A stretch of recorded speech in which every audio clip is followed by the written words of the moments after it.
Assalamualaikum warahmatullahi wabarakatuh. Perkenalkan, nama saya Muhammad Arfat Maku, Stanbook F551-18213.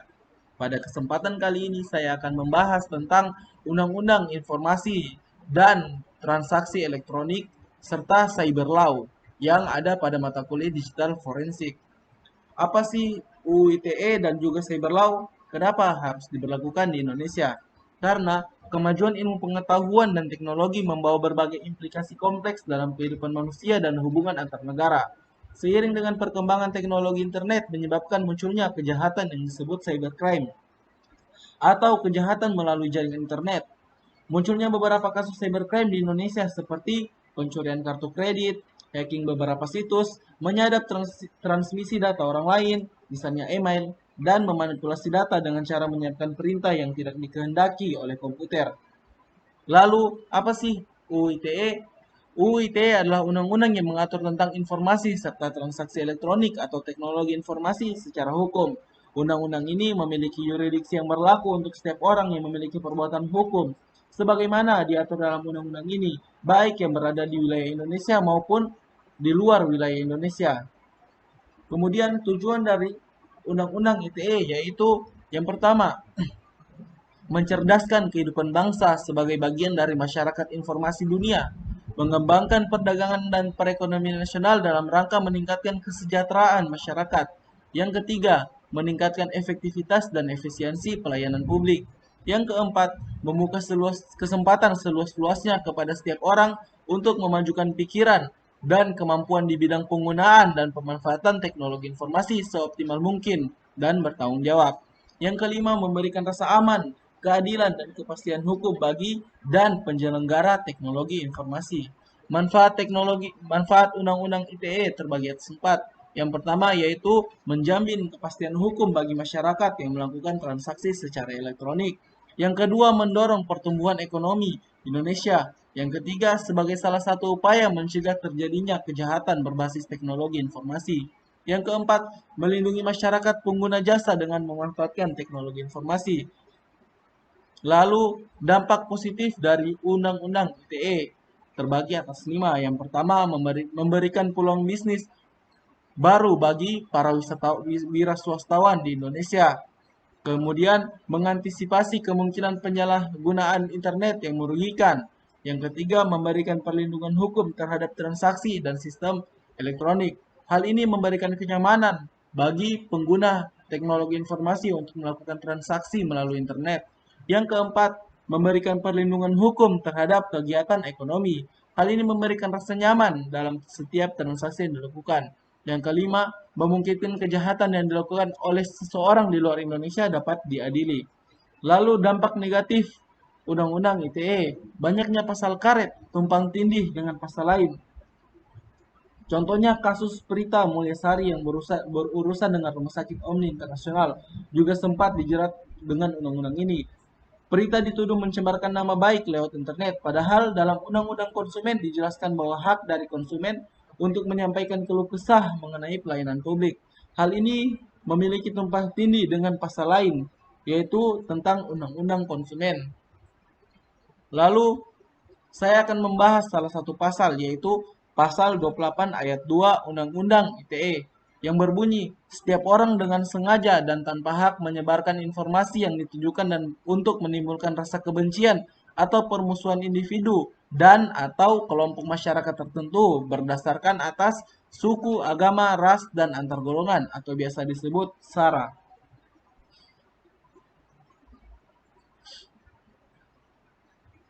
Lalu, apakah hal ini memiliki sebuah efektivitas? Hal ini tidak memiliki efektivitas dari hal ini relatif sulit diukur karena memiliki dua sisi. Kemudian kita masuk ke contoh kasus yang berkaitan dengan pasal tersebut, yaitu putusan Pengadilan Negeri Kota Timika nomor 120 garing Pitsus garing 2007 garing Pengadilan Negeri Tim, yaitu terdakwa menyebarkan informasi yang ditujukan untuk menimbulkan rasa kebencian atau permusuhan pada masyarakat melalui akun Facebook Demi Sukanda. Perbuatan tersebut dilakukan dengan cara memposting gambar pastor dengan kalimat mengandung unsur sara atau menghina pastor, sehingga hal ini yang mengundang kemarahan warga umat Katolik Kabupaten Mimika karena menurut umat Katolik, pastor adalah pimpinan gereja Katolik. Dalam pertimbangannya, majelis hakim menjelaskan mengenai yang dimaksud dengan tanpa hak atau melawan hukum dapat dibedakan menjadi melawan hukum secara formil, yaitu yang bersumber pada undang-undang yang berlaku, dan melawan hukum secara material, yaitu melawan hukum bukan saja berdasarkan undang-undang yang berlaku, tetapi juga berdasarkan azas ketentuan hukum, azas kesusilaan, dan azas kepatuhan yang hidup di dalam masyarakat. Dari perbuatan tersebut, terdakwa dipidana yaitu penjara sebesar 1 tahun dan denda sebesar 100 juta rupiah. Dengan ketentuan jika terdakwa tidak mampu membayar denda tersebut, maka denda akan diganti dengan pidana kurungan sebesar selama 1 bulan. Oke, lalu kita masuk ke cyber law. Apa itu cyber law? Cyber law adalah aspek hukum yang istilahnya berasal dari cyberspace law, yang ruang lingkupnya meliputi setiap aspek yang berhubungan dengan orang, perorangan, atau subjek hukum yang menggunakan dan memanfaatkan teknologi internet atau elektronik yang dimulai pada saat mulai online dan memasuki dunia cyber atau maya. Tujuan dari cyber law yaitu pencegahan dan penanganan tindak pidana dan mencegah dan mengurangi kerusakan skala besar dari kegiatan cybercrime. Cybercrime hal ini juga dapat melindungi pengguna dari akses informasi, privasi, komunikasi, kekayaan intelektual, dan kebebasan berbicara yang berkaitan dengan penggunaan internet, website, email, komputer, perangkat lunak, dan juga perangkat keras. Contoh kasusnya yaitu Wakil Ketua MPR periode 2009-2014, Lukman Hakim Saifuddin, di mana email beliau dibajak oleh seseorang untuk mendapatkan kepentingan dengan sejumlah uang dengan mengirimkan surat kepada kontak-kontak yang ada di email milik beliau. Lukman Hakim Saifuddin memiliki hak sebagaimana diatur pada pasal 26 ayat 2 Undang-Undang Nomor 11 Tahun 2008 tentang informasi dan transaksi elektronik, Undang-Undang Nomor 19 Tahun 2016 tentang perubahan atas Undang-Undang Nomor 11 Tahun 2008, yang mengatakan bahwa setiap orang yang dilanggar haknya sebagaimana yang dimaksud pada ayat 1 dapat mengajukan gugatan atau kerugian yang ditimbulkan berdasarkan undang-undang ini. Dengan hak yang telah disebutkan di atas, Lukman Hakim Saifuddin berhak mengajukan gugatan yang berdasarkan pada pasal 28 ayat 1 Undang-Undang ITE yang berbunyi, setiap orang dengan sengaja dan tanpa hak menyebarkan berita bohong dan menyesatkan yang mengakibatkan kerugian konsumen dalam transaksi elektronik, di mana hal tersebut merupakan perbuatan yang dilarang. Sejalan dengan itu, pelaku dapat dikenakan pidana sesuai dengan ketentuan pasal 45A Undang-Undang ITE yang berbunyi, setiap orang yang dengan sengaja dan tanpa hak menyebarkan berita bohong dan menyesatkan yang mengakibatkan kerugian konsumen dalam transaksi elektronik sebagaimana dalam pasal 28 ayat 1 dipidana dengan pidana penjara paling lama 6 tahun dan juga denda paling banyak sebesar 1 miliar rupiah.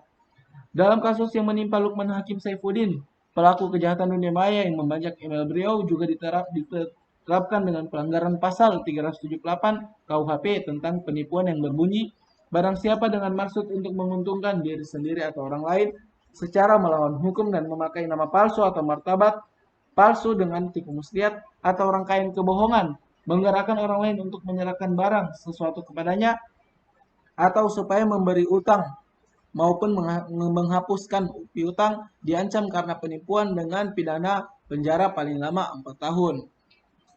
Mungkin hanya itu yang bisa saya berikan contoh kasus dari cyber law. Untuk lebih dan kurangnya saya mohon maaf. Terima kasih. Wassalamualaikum warahmatullahi wabarakatuh.